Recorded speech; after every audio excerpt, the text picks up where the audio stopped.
everybody's a genius. But if you judge a fish by its ability to climb a tree, it will live its whole life believing that it is stupid. Ladies and gentlemen of the jury, today on trial we have modern day schooling. Glad you could come. Not only does he make fish climb trees, but also makes them climb down and do a 10-mile run. Tell me, school, are you proud of the things you've done? Turning millions of people into robots, do you find that fun? Do you realize how many kids relate to that fish swimming upstream in class, never finding their gifts, thinking they are stupid, believing they are useless?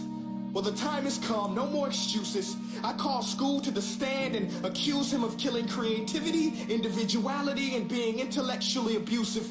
He's an ancient institution that has outlived his usage. So, Your Honor, this concludes my opening statement, and if I may present the evidence of my case, I will prove it. Proceed. Exhibit A. Here's a modern-day phone. Recognize it? Here's a phone from 150 years ago. Big difference, right? Stay with me. Here's a car from today, and here's a car from 150 years ago. Big difference, right? Well, get this. Here's a classroom of today, and here's a class we used 150 years ago. Now, ain't that a shame? In literally more than a century, nothing has changed. Yet you claim to prepare students for the future? But with evidence like that, I must ask, do you prepare students for the future or the past? I did a background check on you and let the record show that you were made to train people to work in factories, which explains why you put students in straight rows, nice and neat, tell them sit still, raise your hand if you want to speak, give them a short break to eat, and for 8 hours a day, tell them what to think. Oh, and make them compete to get an A. A letter which determines product quality, hence grade A of meat. I get it. Back then, times were different. We all have a past. I myself am no Gandhi. But today, we don't need to make robot zombies. The world has progressed. And now we need people who think creatively, innovatively, critically, independently, with the ability to connect. See, every scientist will tell you that no two brains are the same. And every parent with 2 or more children will confirm that claim. So please explain why you treat students like cookie cutter frames or snapback hats, giving them this one-size-fits-all crap. Watch your language. Sorry, Your Honor, but if a doctor prescribed the exact same medicine to all of his patients, the results will be tragic. So many people would get sick, yet when it comes to school, this is exactly what happens, this educational malpractice, where one teacher stands in front of 20 kids, each one having different strengths, different needs, different gifts, different dreams, and you teach the same thing the same way? That's horrific. Ladies and gentlemen, the defendant should not be acquitted. This may be one of the worst criminal offenses ever to be committed. And let's mention the way you treat your employees. Objection. Overruled. I want to hear this. It's a shame.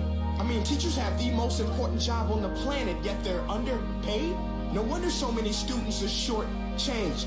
Let's be honest. Teachers should earn just as much as doctors, because a doctor can do heart surgery and save the life of a kid. But a great teacher can reach the heart of that kid and allow him to truly live. See, teachers are heroes that often get blamed, but they're not the problem. They work in a system without many options or rights. Curriculums are created by policymakers, most of which have never taught a day in their life.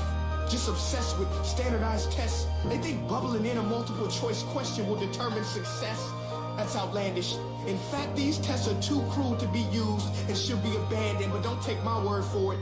Take Frederick J. Kelly, the man who invented standardized testing, who said, and I quote, "These tests are too cruel to be used and should be abandoned." Ladies and gentlemen of the jury, if we continue down this road, the results will be lethal. I don't have much faith in school, but I do have faith in people.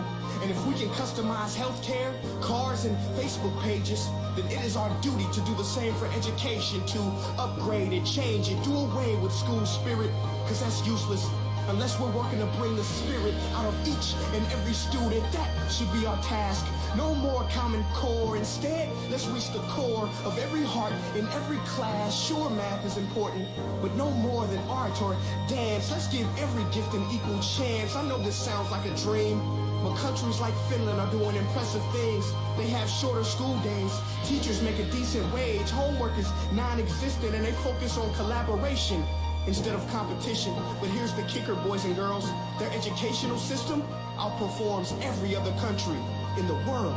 Other places like Singapore are succeeding rapidly. Schools like Montessori, programs like Khan Academy, there is no single solution. But let's get moving. Because while students may be 20% of our population, they are 100% of our future. So let's attend to their dreams, and there's no telling what we can achieve. This is a world in which I believe, a world where fish are no longer forced to climb trees. I rest my case.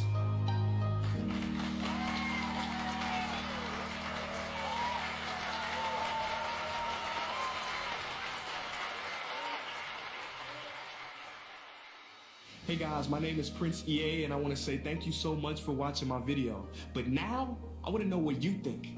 How can we together create a more efficient, effective, and just better future of learning?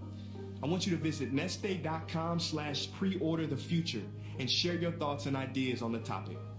Peace.